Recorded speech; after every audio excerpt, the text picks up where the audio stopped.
नमस्कार, मैं हूं डॉक्टर राजीव पथरिया और आप देख रहे हैं लाइव हिंदुस्तान चर्चा। आज हम चर्चा करने जा रहे हैं कि हिमाचल प्रदेश में विधानसभा का मानसून सत्र चला हुआ है। आज 7वीं बैठक है, लेकिन पिछली 6 बैठकों में क्या हुआ, ये सबने देखा।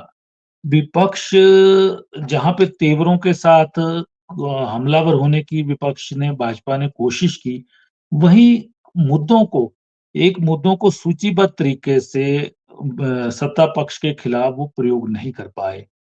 इस बीच देखा गया कि विधायक दल में कहीं न कहीं सुबह बैठकें तो होती हैं, लेकिन सहमति जो बनती है वो सदन के अंदर नहीं दिखती थी।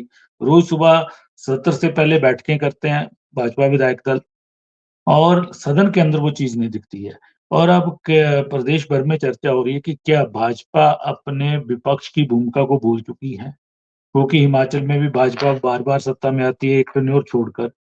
जबकि भाजपा का विपक्ष बड़ा मजबूत विपक्ष माना जाता था, सदन के अंदर वो कई मुद्दों पे सरकार को घेरती थी। सरकार का 19 माह का कार्यकाल पूरा हो चुका है, इस बीच कई मुद्दे आए, भाजपा ने उन मुद्दों पे चर्चा की सदन से पहले, सदन के बाहर भी प्रेस ब्रीफिंग में उनकी चर्चा हो रही है। लेकिन पहले ही दिन भाजपा कानून व्यवस्था पे मुद्दा ले आई, जबकि मुद्दे और थे, स्कूल बंद करने के मुद्दे थे, गारंटियों के मुद्दे थे, बिजली की दरें बढ़ाने का मुद्दा था, पानी के बिल शुरू करने का मुद्दा था, राशन के डिपुओं में राशन की सभी चीजें महंगी होने का मुद्दा था, सीमेंट के दामों में वृद्धि का मुद्दा था, कई जनता से जुड़े हुए मुद्दे थे। लेकिन भाजपा की शुरुआत ही ढंग से नहीं हुई और आगे तक नहीं हो पाई। इसी बीच भाजपा को के ऊपर ये भी लगते रहे आरोप कि उन्होंने नियमों के तहत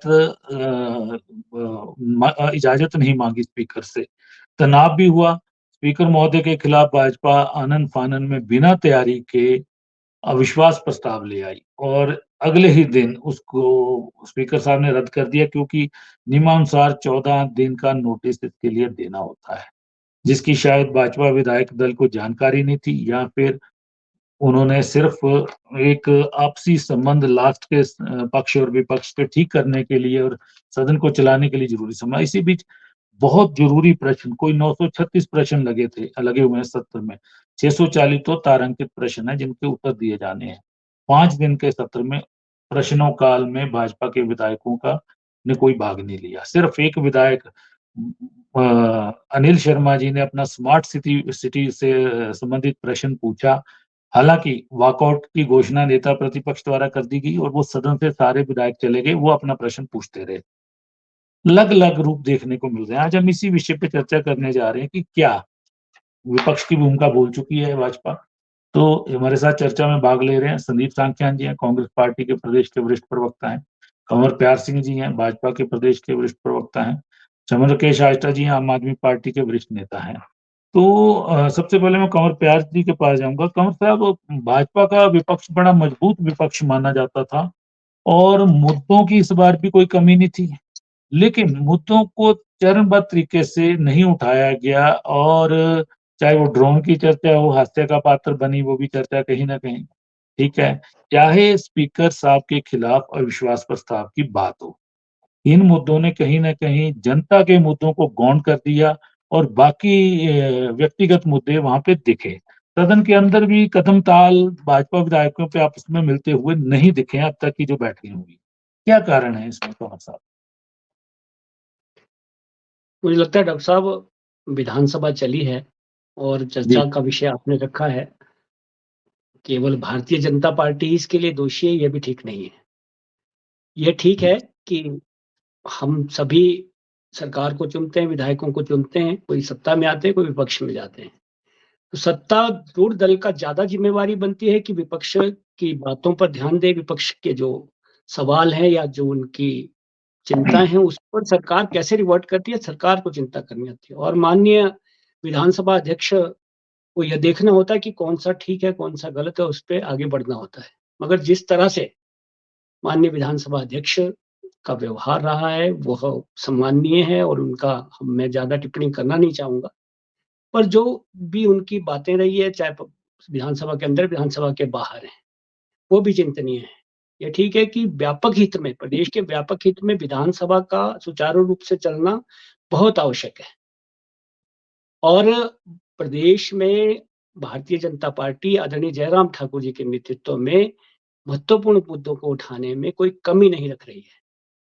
विधानसभा शुरू होने से पहले, चाहे विधानसभा के शुरू होते ही कानून व्यवस्था का मामला हो या अन्य मामले जितने भी आपने कहे, गारंटी का मामला हो, पिछले कल की ही बात ले लीजिए।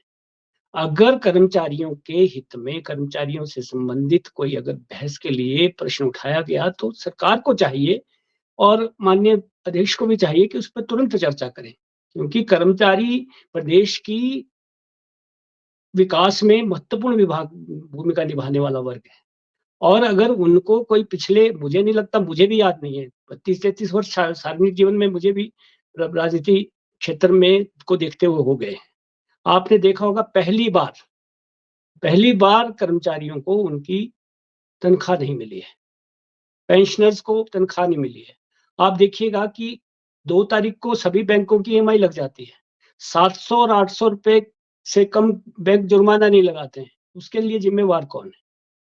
अगर उस पर बहस करने के लिए भारतीय जनता पार्टी के नेतृत्व ने कोई डिमांड की है, अगर उस पर चर्चा नहीं होगी तो कब होगी? ऐसे विषयों में अगर विधानसभा में तुरंत संज्ञान न लिया जाए तो प्रदेश की जनता के प्रति भारतीय जनता पार्टी तो उत्तरदायी है ही ना। व्यापक हित में ऐसे प्रश्नों के जवाब में, ऐसे प्रश्नों के लिए सरकार को चाहिए कि संवेदनशीलता बरते और प्रदेश की जनता के हितों में को ध्यान में रखते हुए उन प्रश्नों के जवाब दे। जहाँ तक जी, आपने लेकिन कहा जी, कि जी, जी, जी, जहाँ तक आप कह रहे थे कि ड्रोन का मामला है, ठीक है, प्रश्न उठाना कोई गलत थोड़ी है। अगर आदरणीय जयराम जी ने प्रश्न किया कि ड्रोन, ठीक है, जवाब मिल गया, मगर पिछले दिन भी जिस गैर जिम्मेदार ढंग से आदरणीय मुख्यमंत्री जी ने जवाब दिया, वो भी ठीक नहीं था। कि ईडी वाले लेकिन कर्म प्यार जी, ड्रोन के चक्कर में पूरा प्रश्नकाल उस दिन भी समाप्त हो गया। प्रश्न होते हैं विकास से जुड़े हुए, सरकार की खामियों को, अनियमितताओं को उजागर करने वाले प्रश्न होते हैं, हमेशा होते हैं। जब प्रश्नकाल के दौरान इस तरह का चलेगा, तो वो जनता से जुड़े हुए मुद्दे तो दबकर रह जाएँगे, क्योंकि प्रश्न का उत्तर लिखित आ जाता है। लेकिन चर्चा के बाद उस प्रश्न की गहराई क्या है? क्योंकि सरकार कभी भी पूरा पक्ष उत्तर में नहीं देती है, चाहे वो आपकी सरकार हो, चाहे रही हो, चाहे कांग्रेस की सरकार है। वो छुपाती हैं चीज़ें, लेकिन जब सप्लीमेंट्री आते हैं उस पे, चर्चा चलती है प्रश्न पे, तो कई चीज़ें बाहर आती हैं और समाधान भी निकलते हैं। लेकिन 5 दिन का 10 बैठकों में से 5 बैठकों का तो प्रश्नकाल पूरी तरह तबाह हो गया, एक तरह से वो भेंट चढ़ गया ये वॉकआउट की और इन चर्चाओं के। प्रश्नकाल के बाद अपना मुद्दा उठाते। हालाँकि आज से विधानसभा में व्यवस्था हो गई है, कल जो सहमति बनी है, भाजपा के तेवर नरम पड़े हैं, वहीं पे स्पीकर साहब भी ने भी हाथ बढ़ाया है। तो उसके बाद अब आधे घंटे का शून्य प्रश्नकाल, 0 आवर्स आज से शुरू हो रहा है, उस दौरान ये मुद्दे इस तरह के उठेंगे। यानी कि अब आज से प्रश्नकाल प्रभावित नहीं होगा। लेकिन जो 6 दिन का प्रश्नकाल 5 दिन का प्रभावित हुआ है, उसकी जवाबदेही कौन देगा? नहीं, मुझे लगता है इसके लिए सभी पक्ष जिम्मेवार हैं। चाहे सत्ता पक्ष है, अगर हमारी तरफ भी कोई उँगली है तो हमारी कोई गलती ज़्यादा है नहीं। सत्ता पक्ष में रहते हुए जैसे आज सुविधा प्रदान की गई, वो पहले भी की जा सकती थी। पहले भी इस पर विचार किया जा सकता है। मगर सरकार ने तय करना होता है और माननीय अध्यक्ष जी ने तय करना होता है कि किस तरह से सदन चलाना है। हमको अपने मुद्दे, चाहे जनता के मुद्दे हैं, चाहे जनता के विकास से संबंधित है या कोई त्वरित, कोई तात्कालिक प्रश्न आ जाता है, जैसे आजकल की प्रदेश की स्थिति है। अगर उस पे चर्चा नहीं करेंगे, दूसरे विषयों पे करेंगे, वो भी गलत होगा। आज के आपातकाल की स्थिति में या चाहे वित्तीय हालत हमारे ठीक नहीं है, 7 नहीं, प्रदेश नहीं, के नहीं, अंदर, लेकिन उसके लिए प्रश्नकाल के बाद पॉइंट ऑफ ऑर्डर लिया जा सकता है उसके लिए। नहीं वो ठीक है, वो ठीक है, व्यवस्था टेक्निकल यही टीम रही के, है लगभग, लेकिन बीच में पिछली भी कांग्रेस सरकार ने भी प्रश्नकाल को बहुत प्रभावित किया है, वो भी देखा है हमने। नहीं वो परंपराएं तब ठीक से ना, अगर कुछ व्यवस्थाएँ तब गलत है से तो खराब हुई हैं। उसको मुझे लगता है हम सभी को सीख लेके आगे बढ़ना चाहिए। प्रदेश के हित में, प्रदेश के विकास में जो सहयोग कर सकें, वो हम करते ही हैं और करना भी चाहिए। मगर जनता के प्रश्नों को उठाने में मुझे नहीं लगता भारतीय जनता पार्टी के नेतृत्व ने कोई कमी रखी है और हम आगे भी इसी तरह से उठाते रहेंगे, ऐसा हमें विश्वास है। जी, सांख्यान जी पहले ही विपक्ष के तेवरों से लग गया था कि सर्वदलीय जब बैठक बुलाई तो उन्होंने बहिष्कार किया उस बैठक का। स्पष्ट हो गया था कि सदन में कुछ ना कुछ गहमा-गहमी चलेगी। शायद सरकार को सूट भी करता हो कि इस तरह की गहमा-गहमी हो और जो महत्वपूर्ण प्रश्न है, वो बिना चर्चा के ले हो जाएँ हाउस में, और वो हुआ भी। और विपक्ष में कमी सबने देखी है इस बार, चाहे पत्रकार जगत की बात करें, चाहे पूरे सीनियर लीडर्स की बात करें, चाहे भाजपा के पक्ष की बात करें, चाहे कांग्रेस के पक्ष की बात करें, कि विपक्ष के पास सब कहते हैं कि मुद्दे बहुत थे। आपकी 19 माह की सरकार के खिलाफ बहुत ज्यादा मुद्दे थे, मुद्दों की कोई कमी नहीं थी, लेकिन विपक्ष ने पहले दिन ही ऐसा मुद्दा चुन लिया और फिर वो धीरे-धीरे भटकता गया। लेकिन अब स्पीकर साहब के खिलाफ जब अविश्वास प्रस्ताव आया तो कहीं न कहीं सहमति बन गई और सदन चलने लग पड़ा। लेकिन जनता के जो सवाल हैं वो दब कर रह गए। इसके लिए कोई बड़ी व्यवस्था होनी चाहिए, क्योंकि पक्ष और विपक्ष सदन विधानसभा की बैठकें शुरू होने से पहले अगर उसकी कार्रवाई को संचालित करने के लिए, क्योंकि दोनों तरफ मैनेजमेंट की कमी रही है। क्योंकि आपकी तरफ से विपक्ष से संपर्क साधना काम है सत्ता पक्ष का, जब भी सत्र आता है। ज़िम्मेदारी होती है, कहीं न कहीं ज़िम्मेदारी होती है संसदीय कार्य मंत्री की, व्हिप की, चीफ व्हिप की, इनकी, लेकिन वो निभाई नहीं गई, जो दिखी है इस बार। जी, जी। जी डॉक्टर साहब। डॉक्टर साहब, मैं ये कहूँगा कि ये दौर बदलाव का दौर है और ये सुखू जी का दौर है। और इस दौर के अंदर जो चीज़ें परिवर्तित होती नज़र आ रही हैं, उनसे कहीं न कहीं भारतीय जनता पार्टी, ये मैं कहता हूँ विपक्ष जो है, वो थोड़ा छिन-भिन्न हो चुका है।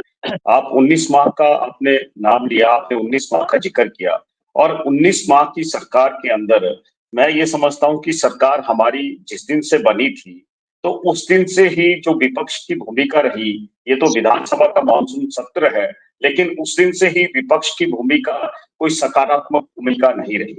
मैं मानता हूँ कि उनको इन्विटेशन नहीं मिला होगा या किस तरह से उनको बुलाया था सर्वदलीय बैठक के लिए, लेकिन वो आए नहीं या चीफ व्हिप ने नहीं बुलाया। तो मैं ये कहता हूँ वो ठीक है, कुछ कमियाँ दोनों तरफ रहती हैं, इसमें कोई अतिशयोक्ति नहीं है। लेकिन जिस तरह से भाजपा छिन-भिन्न हिमाचल प्रदेश की राजनीति में जनहित के मुद्दे उठाने के लिए असफल हुई है, ये कहीं न कहीं भारतीय जनता पार्टी को मानना है और इसका सबसे बड़ा एक मुख्य कारण ये भी है कि ये जो डायरेक्शनलेस राजनीति, दिशाहीन राजनीति की तरफ भारतीय जनता पार्टी बढ़ी है पिछले टाइम के अंदर। अगर आप फरवरी माह से लेके अब तक की घटनाएं हिमाचल प्रदेश के अंदर कांग्रेस की सरकार के खिलाफ हुई है, तो उन चीजों के अंदर कहीं ना कहीं भारतीय जनता पार्टी का विचार और व्यवहार बदला है। और जो विचार और व्यवहार, जिस विचारधारा के ऊपर भारतीय जनता पार्टी चलती थी और जिस व्यवहारिकता के ऊपर भारतीय जनता पार्टी विपक्ष चलता था, वो नहीं चला है। और अब तो ये विधानसभा के अंदर एक फैशन सा बन गया है कि वॉकआउट करना और उसके बाद वापस आना। मैं भारतीय जनता पार्टी की बात नहीं करता, मैं अपनी कांग्रेस की सरकारों की बात भी करता अगर पूर्व में ऐसा हुआ है। लेकिन एक चीज तो ये है कि जिस तरह का अभी आज का जो विषय है, जिस तरह से भारतीय जनता पार्टी ने पिछले परसों जो किया, जो स्थगन प्रस्ताव ये लेके आए और आर्थिक चर्चा के ऊपर लेके आए और जिसमें भूमिका जो थी आपके विधानसभा का जो उसने कहा कि आर्थिक स्थितियों के ऊपर चर्चा करनी है, तो माननीय विधानसभा स्पीकर जी का प्रेरोगेटिव है। और उसके बाद उन्होंने क्या किया कि उसके बाद जो 274 के अंदर उन्होंने क्या किया, अब एक चीज नहीं समझ आ रही कि इन्होंने कहा कि स्पीकर महोदय को हटाया जाए और ये क्या कर रहे हैं कि वो जो पत्र है, वो पत्र जो है माननीय विधानसभा के स्पीकर के सचिव को दे रहे हैं। ये किस तरह की दिशाहीन, क्या इनको विधानसभा की कार्यप्रणाली का पता नहीं है? सांख्यान जी नोटिस कोई नहीं होता है, विधानसभा सचिव को ही दिया जाता है, स्पीकर को डायरेक्ट नोटिस कोई नहीं। मैं समझ गया जी, दुरुस्त कीजिए। लेकिन व्यवहारिकता के अनुसार अगर देखा जाए तो मैं ये समझता हूँ कि विपक्ष की भूमिका जो है वो एक गंभीर भूमिका नहीं है। ये मुद्दों को सीरियसली नहीं ले रहे हैं। उसके बाद ये माननीय महोदय राज्यपाल जी के पास जाते हैं और उसके बाद कल का सबसे बड़ा प्रसंग ये था कि कल जब प्रश्नकाल की बात थी, चर्चा का विषय आया, उसके बाद भारतीय जनता पार्टी की पहली जो मेंबरशिप थी उसके लिए पूर्व जो नेता प्रतिपक्ष है वो वहां पे अपने मेंबरशिप के लिए चलेगा और पहली मेंबरशिप उन्होंने करी। अरे कितनी हास्यास्पद बात है, वहां पे पंप एंड शो कर रहे हैं। आपको विधानसभा, वहां की भारतीय जनता पार्टी की मेंबरशिप आपके लिए आवश्यक है, लेकिन विधानसभा की चर्चा जो है वो आपके लिए आवश्यक नहीं है। अरे भैया, आप जो है विधानसभा के सदस्य हैं, अगर भारतीय जनता पार्टी के सदस्य तो आप थे ही थे, वो तो मेंबरशिप आपकी सुबह नहीं होती, शाम को हो जाती, आप वो तो ऑनलाइन होनी चाहिए थी। तो जनता के मुद्दों के प्रति गंभीर होना एक बड़ी जिम्मेदारी जो है वो सत्ता पक्ष की भी होती है और विपक्ष की भी होती है। लेकिन विपक्ष ने जिस तरह के जो प्रश्न उठाए हैं, तो कहीं ना कहीं भारतीय जनता पार्टी के संगठन के अंदर भी मुझे लगता है कोई बड़ी अच्छी जो प्रक्रिया है वो नहीं चल रही। उसका एक कारण है, देखिए उसके अंदर मैं अभी देख रहा हूं कि अभी नेता प्रतिपक्ष का ग्रुप अलग से काम कर रहा है, आपके प्रदेश के जो अध्यक्ष है भारतीय जनता पार्टी के, उनका ग्रुप अलग से काम कर रहा है, कांगड़ा का ग्रुप अलग से काम कर रहा है, और उसके बावजूद जो कांग्रेस से गए हर्ष महाजन जी, वो 5-7 लोगों का एक अलग से कुनबा बना के चल रहे हैं। तो मुद्दों के प्रति जो गंभीरता भारतीय जनता पार्टी के अंदर या विपक्ष के अंदर होनी चाहिए, उसका साफ जो परिणति है वो पिछले वर्षों से देखी जा रही है। और जो घटित जो पिछले 1.25 साल की सरकार के अंदर जो घटनाएं घटित हुई, वो सारी के सारी सबके सामने है। इनके संगठन की बात है, इनके अपने विचारों की बात है, इसके ऊपर मैं ज्यादा टिप्पणी नहीं कहना चाहता। लेकिन एक बात जरूर है कि अगर जनता ने हमें चुन के भेजा है, तो मुद्दों की गंभीरता देखते हुए, विधानसभा की गंभीरता को देखते हुए, सदन की गंभीरता को देखते हुए प्रश्नकाल के अंदर चर्चा में भाग लेना चाहिए। और वहां पे आपका गतिरोध होता है या उसके प्रति प्रतिरोध होता है, जो भी होता है उनको अपनी बात रखनी चाहिए, सो दैट कि हम लोगों के प्रति जिम्मेदार हैं और जवाबदेह हैं। बाकी प्यार सिंह जी ने कुछ बातें करी हैं, मैंने पहले ही कह दिया, ये बदलाव का दौर है, हमने प्रदेश को आत्मनिर्भर बनाना है, उसके लिए हम वचनबद्ध हैं। और जो प्रक्रिया है, प्यार सिंह जी का भी सवाल है कि ये कैसा बदलाव है। आज 4 तारीख तक भी एम्प्लॉइज को मैं उसी पे आ रहा हूं, मिलता है, ये बदलाव का कैसा इस बदलाव को किस तरह से ले जनता, क्योंकि कहीं ना कहीं इन चीजों से जनता के बीच पूरे देश में जो मीडिया की रिपोर्टें हैं, ये कल भी चली, रोज चल रही हैं, लगातार चल रही हैं, जो छवि हिमाचल की बन गई, ऐसी छवि कहीं नहीं थी। हमारे से ज्यादा कर्ज हमारे पड़ोसी राज्यों के ऊपर है, बहुत ज्यादा, दुगुना तिगुना। हम उस स्थिति में इतनी ज्यादा भी नहीं है, लेकिन हालात ऐसे पेश कर दिए गए। और आपके हाईकमान के कहने पे आपके भाजपा विधायक दल की बैठक कल इसी मुद्दे पे होती है कि इस तरह की चर्चाओं को आगे क्यों बढ़ाया गया, और प्रदेशाध्यक्ष भी उसमें भाग लेती हैं। आपके वहां भी सब कुछ ठीक नहीं है। नहीं, मैं मानता हूं कि गतिरोध तो वहां, गतिरोध वहां पे भी रहता है, और जब आपस में टकराव होता है तो, लेकिन जनता का समाधान के लिए हम लोग तो प्रतिबद्ध हैं। और हमने जो योजनाएं करी हैं, जो हम योजनाएं चला रहे हैं, अब मान लिया आर्थिक मुद्दे का प्रश्न था, मैं देख रहा हूँ 3 दिन से जो आर्थिक मुद्दे के ऊपर है, नेशनल मीडिया भी हिमाचल प्रदेश के सरकार को जो है वो हाशिए पे खड़ा कर रहा है। अरे इतनी खराब स्थिति नहीं है जितना इस चीज को किया जा रहा है। और मैं ये कहता हूं कि अभी 4 राज्यों के चुनाव है, ये एक कांग्रेस को बदनाम करने की साजिश जो है वो भारतीय जनता पार्टी के माध्यम से मीडिया के कंधों पे बंदूक रख के चलाई जा रही है। सांख्यान जी, मीडिया ने कोई एक्सक्लूसिव स्टोरी नहीं की, मुद्दा आपने खुद दिया मीडिया को। नहीं, हमने ये तो नहीं कहा कि हम वेतन हमने तो ये कहा कि 5 तारीख को हमारे कर्मचारियों की जो सैलरी है वो उनके अकाउंट में क्रेडिट हो जाएगी। उसके बाद जो 10 तारीख है, क्योंकि हम आर्थिक मंदी से अगर गुजर रहे हैं, तो अगर हमने प्रदेश को आत्मनिर्भर भी बनाना है तो कुछ ना कुछ स्टेप तो लेने पड़ेंगे हमारे को। वो कई जवानी आएंगी, वो देखेंगे कब होता है ये चीजें, ठीक है। नहीं, जवानी भी आएगी, देखिए अभी जवानी भी है, जवानी भी है। आस्था जी, दोनों दलों की हालत जो इस बार प्रदेश देख रहा है, और बुद्धिजीवी भी चर्चा करते हैं, यार ये क्या हो रहा है। सदन के अंदर महत्वपूर्ण मुद्दे दब जाते हैं, पक्ष विपक्ष के जो आपसी सौहार्दपूर्ण संबंध रहते हैं वो व्यक्तिगत द्वेष में बदलते हुए इस बार दिखे हैं कहीं ना कहीं। मुद्दे गैर जरूरी मुद्दों से शुरुआत करता है विपक्ष, जबकि मुद्दे इतने दर्जन भर मुद्दे हैं जिन पे विपक्ष पहले बोल रहा है बाहर। जब विधानसभा सत्र शुरू होता है तो वहां पे मुद्दों का चयन ही गलत तरीके से कर लेता है। फ्रंट फुट पे खेल रहे हैं रणधीर शर्मा इस बार, विपिन परमार, विक्रम सिंह, और उनके पीछे पीछे सुधीर शर्मा। बाकी लोग क्या कर रहे हैं भाजपा के, ये सवाल है। कांग्रेस क्या कर रही है? कांग्रेस को तो सूट कर गया, आधे से ज्यादा सत्तर निकल गया, अब 2-3 बैठके हैं, बीच में समझौता भी हो गया, लेकिन जनता के मुद्दे कहीं ना कहीं दब गए। जी आस्था जी। देखिए राजीव भाई, हम लोग तो इस पे विधानसभा जब शुरू हुई थी उससे पहले भी चर्चा हो रही थी, तो मैंने आपको तब भी एक बात बताई थी कि ये इसमें होगा कुछ नहीं, जनता के हाथ में तो कुछ आने वाला है नहीं। हाँ, पैसा खर्चा होगा सरकार का, और वो भी किसके पैसे का, मेरे और आपके पैसे का एक तरह से दुरुपयोग ही हुआ। वॉकआउट होंगे ये लोग, मेयर अटेंडेंस के लिए वहां जाएंगे, जनता के मुद्दों से ना तो इनको कोई लेना देना है। इन्होंने ना फाइनेंशियल क्राइसिस के बारे में सरकार से ये जवाबदेही पूछी, क्योंकि ना सरकार ने इन पे वहां बचा करके ये बताया कि आपके समय में जो गलत निर्णय लिए गए और फाइनेंशियल मेस क्रिएट किया गया।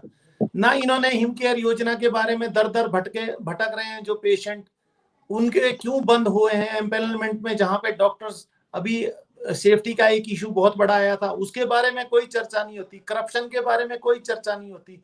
स्टोन क्रशर्स में कितना भ्रष्टाचार हो रहा है, खनन माफिया, गुंडागर्दी और लॉ एंड ऑर्डर पे पूरे प्रदेश बिल्कुल। में हिम्मत देखिए आप, अभी 6 नालागढ़ कूदे में कुछ दिन स्कॉर्पियो में पहले आकर पीट के दिए लोग, बच्चियों के नालागढ़ में पीट हॉस्टल के दिए। बाहर रेकी करके उठा के, जो उसको रोकने आता उसको पीट के चले जाते हैं। इन ऐसा एक नहीं है, 50 ऐसे जनता से जुड़े हुए मुद्दे थे, और आप इनकी इमेच्योरिटी देखिए। ये जनता को समझना पड़ेगा। मैं आपको बार बार बोल रहा हूं, आप एक बार में किसी पे व्यक्तिगत आदमी के ऊपर नहीं जाना चाहता, लेकिन जिस तरह के लोग चुनकर भेजे हैं, यही हालत हिमाचल की होने वाली है और आगे भी होती रहेगी। आप इतनी इमेच्योरिटी दिखाइए, एक जो सीएम रह चुके हैं और उससे पहले ऐसे ऐसे लोग प्रदेश अध्यक्ष हैं जिनका राजनीति में इतना लंबा चौड़ा, आप जाकर के राजभवन पहुंच जाते हैं कि जी हमने नो कॉन्फिडेंस मोशन उसके अगेंस्ट लाना है। आप नोटिस पीरियड ही होता होगा, आप मानिए किसी भी एक छोटा सा भी कोई भी वो होता है, उसमें हमेशा एक नोटिस का नहीं पीरियड होता है, नोटिस सर्व किए जाते हैं। नहीं, पूरे विधानसभा अध्यक्ष भी साथ थे, विपिन सिंह परमार, उनके द्वारा जी, नोटिस और मूव किया वो गया खुद रह विधायकों के चुके साथ। हैं और सबके साथ, और ऐसा भी नियमों नहीं है की कि बहुत जानकारी ज्यादा। का अभाव पूरी तरह से दिखा, इसलिए स्पीकर साहब ने वो रद्द करना था, नोटिस कर दिया उन्होंने। लेकिन यही कारण था भाजपा को बैकफुट पे आना पड़ा आष्टा जी, इसलिए समझौता करना पड़ा, जबकि समझौता करने के पक्ष में भाजपा के अधिकतर विधायक नहीं थे। मैं सीधा आपको बोल देता हूं, इनका आपको दिखते होंगे ये दो दल, ये फ्रेंडली मैच खेल रहे हैं, नूरा कुश्ती खेल रहे हैं। इनमें बैक डोर पे कोई ना कोई ऐसी बहुत सारी चीजें हैं कि इनके गड़े मुर्दे ना उखड़ जाएं। कांग्रेस को भाजपा के मुद्दे पता है, और इनके सारे के सारे जितने भी इन्होंने जो घोटाले किए हैं, और ऐसा ही भाजपा को कांग्रेस के बारे में पता है। जनता के मुद्दों से ना इनको कोई लेना देना है। इनकी पेंशन जो विधायक पूर्व के थे, उनकी पेंशन बढ़िया लगी हुई है, उनको नए वालों की कोठियों में रोगन बढ़िया हो रहे हैं, नई गाड़ियां शानदार आ रही है, सुख सुविधाओं में कोई कमी नहीं है। कर्मचारी इनके लेखे उसको 8 तारीख को भी आए, 10 तारीख को आए ना आए, इस मुद्दे को सबसे बड़ा जो मुद्दा करंट, उसमें 5-7 ये जो मुद्दे थे, इस पे भाजपा के पास एक बहुत बड़ा मौका था। और पिछली बार जो पैसों के लेन देन में और सरकार को गिराने में जिन लोगों पे कार्रवाई होनी चाहिए थी, अभी तक वो पेंडिंग है। उस पे कोई वहां पे चर्चा नहीं हुई कि क्या ये देश की उसके लिए अच्छा है। इस तरह का मैसेज किरकिरी हिमाचल की उसमें हुई है। और यही बात जो आप बोल रहे हैं, अब हमारे सामने देखिए दो दो विपदाएं बहुत बड़ी एक आने वाली है। अगर यही कर्मचारियों और सैलरियों वाला मुद्दा ये बड़ा होता है, और इससे क्या होता है, आप इकोनॉमिक क्राइसिस क्या होते हैं, ये भी एक तरह का इकोनॉमिक क्राइसिस है कि आपके पास, जैसे कंवर जी भी बोल रहे थे, मान लीजिए ईएमआई डिफॉल्ट पड़ गई, ईएमआई उसके बाद पेनल्टी लगी, उसके बाद वो बैंक जाता रहेगा, पूछता रहेगा क्यों लगी, उसके बाद उसके घर के बच्चों की कोई खर्चे जाने थे, फीस जानी थी। आपने जेरोपर्टाइज कर दिया पूरे के पूरे सिस्टम को। आप पहले इंफॉर्मेशन देते, ये तो आपको पता था कि हालत क्या है, आप उनको पहले से कम 3 महीने पहले बोलते कि हम लोग भाई 5 से पहले सैलरी नहीं डालेंगे, आप इस हिसाब से कुछ मैनेज कीजिए। कर्मचारी, 4th क्लास कर्मचारी का आप सोचिए, वो कहां जाएगा, किससे पैसे लेगा, क्या सर्कल है उसका जहां से वो पैसा उठा ले या उधारी कर ले। लॉ एंड ऑर्डर का बहुत बड़ा प्रश्न आ चुका है, हेल्थ केयर का बहुत बड़ा इशू आ गया है, स्कूलों के मामले में जो स्कूलों का इशू था, क्या उस पे इन लोगों ने पूछा वहां पे कि कितने बच्चे जो ट्रांसफर के हुए, क्या उनको नियरेस्ट उसमें ले जाने के लिए कोई ट्रांसपोर्ट की सुविधा दी जाएगी, या उनको जहां पे पैदल चलने लायक नहीं है। क्या आपने जो डे बोर्डिंग स्कूल का 1-2 साल पहले सपना दिखाया था, ये जो गारंटियां दिखाई थी, जिसको झूठ बोल के आप सत्ता में आए थे, सारी की सारी गारंटियों पे आप बैक फुट पे कैसे चले गए, झूठ बोल करके कैसे आप आए हैं। तो ये मुद्दे थे सबसे बड़े मुद्दे, लेकिन इनमें जी कोई भी नहीं है। मुझे नहीं लगता भाजपा को भी बहुत ज्यादा इंटरेस्ट था इन मुद्दों में उठाने में, क्योंकि भाजपा को भी यही पता है कि एक बार कांग्रेस की बारी आएगी, दूसरी बार हम आ जाएंगे, और यही जी जनता को भी बार बार यही इन लोगों को मौका दे रही है, तो जनता भी पीसेगी, बीच में जरूर पीसेगी। जी जी प्यार जी, ये सारे मुद्दे सदन के अंदर कहीं ना कहीं उठाने की जवाबदेही, जिम्मेदारी भाजपा विधायकों की थी, क्योंकि जनता के मुद्दे विपक्ष उठाता है, सरकार शासन करती है, योजनाएं बनाती है, उनमें खामियां ढूंढनी, उनका क्या जनहित में जो नहीं है, वो सारा विपक्ष का काम था। उसको इस बार भूल गया विपक्ष। बहुत बड़ा मौका था, नहीं 10 दिन का सत्र मुख्यमंत्री सुखविंदर सिंह सुक्खू जी ने बुलाया था इस बार, सबसे नहीं बड़ा ज्यादा बैठकें थी इस सत्र में, लेकिन 6 बैठकें आपने खराब कर दी कहीं ना भाजपा ने। नहीं राजीव जी, मुझे लगता है कि पहले तो मैं आदरणीय संदीप जी की बात का जवाब देना चाहूंगा। ये कह रहे थे कि दिशाहीन है सरकार, अपनी भारतीय जनता पार्टी विपक्ष। मैं कहता हूँ सीधा सीधा कि सरकार दिशाहीन है। सरकार को पता नहीं चल रहा कि करना क्या है। ये जो व्यवस्था कल की गई तो 4 दिन पहले भी हो सकती थी। और जैसा आस्था जी कह रहे थे कि कौन किसके साथ मिला हुआ है, कौन झूठ बोल के सरकार, मैं इनसे सहमत हूँ एक बात पे कि ये सरकार सचमुच में झूठ बोलकर सत्ता में आई है।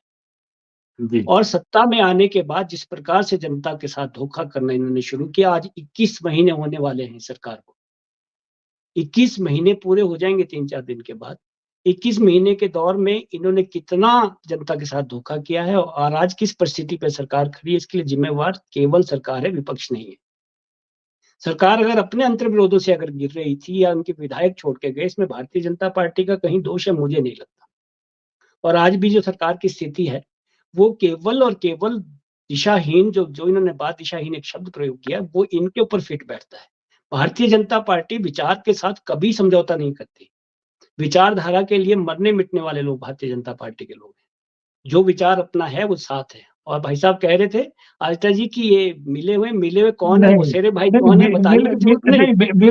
नहीं नहीं सुनिए कंवर साहब, मोसेरे मिला हुआ इसलिए लगता है कि आपके एक विधायक पे एक महिला आरोप लगाती है और बड़ा मुद्दा बनता है, उसी दिन महिला कांग्रेस, ज्यादा महिलाएं इकट्ठी नहीं हुई, चंद महिलाएं इकट्ठी हुई, बहुत बड़ा प्रदर्शन करने की कोशिश की, पुलिस उससे बहुत ज्यादा थी बल, और आप उसी दिन कानून व्यवस्था के मुद्दे पे कार्य स्थगन प्रस्ताव की कोशिश करते हैं कि उस पर चर्चा हो।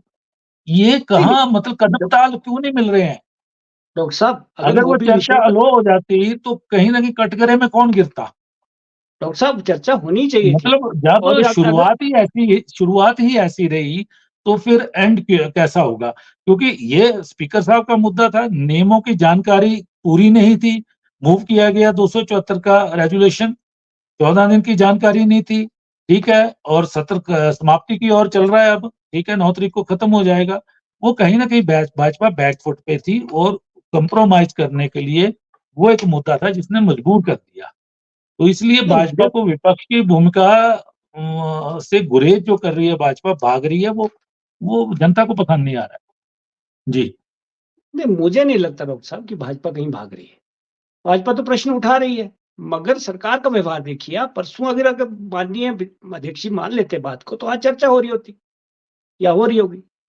तो उसके लिए तो केवल और केवल सरकार दोषी है अगर कोई चर्चा नहीं होती है। चलिए दूसरे भारतीय जनता पार्टी पूरी निष्ठा से जनहित के और जनता के व्यापक हित में अपने प्रयास कर रही है और जारी रखेगी, ऐसा मेरा विश्वास है। चलिए चलिए संदीप जी कुछ बोलना चाहेंगे? विराम दे रहे हैं चर्चा को। मैं तो सिर्फ इतना सा बोलना चाह रहा हूँ चंद सेकंड्स में, कि विचार और व्यवहार में अगर फर्क नहीं है भारतीय जनता पार्टी के, तो ये खरीद फरोख्त जो थी, ये उपचुनाव हिमाचल प्रदेश के अंदर थोपे नहीं जाते चलिए अगर चलिए, विचार और व्यवहार ये इनका मुद्दा शुद्ध होता। बहुत बार हो गया ये मुद्दा। और अब तो मुद्दा बात हो गया, करें लेकिन हम मुद्दा कि जिंदा तो हिमाचल है। के हित के, जनता के हित की बात करें, क्योंकि सदन सर्वोच्च एक हमारा संस्था है जिसके अंतर चीजों को उठाया जाता है, क्योंकि इस बार लोगों को लगा है कि भाजपा ने तरीके से कुछ नहीं उठाया।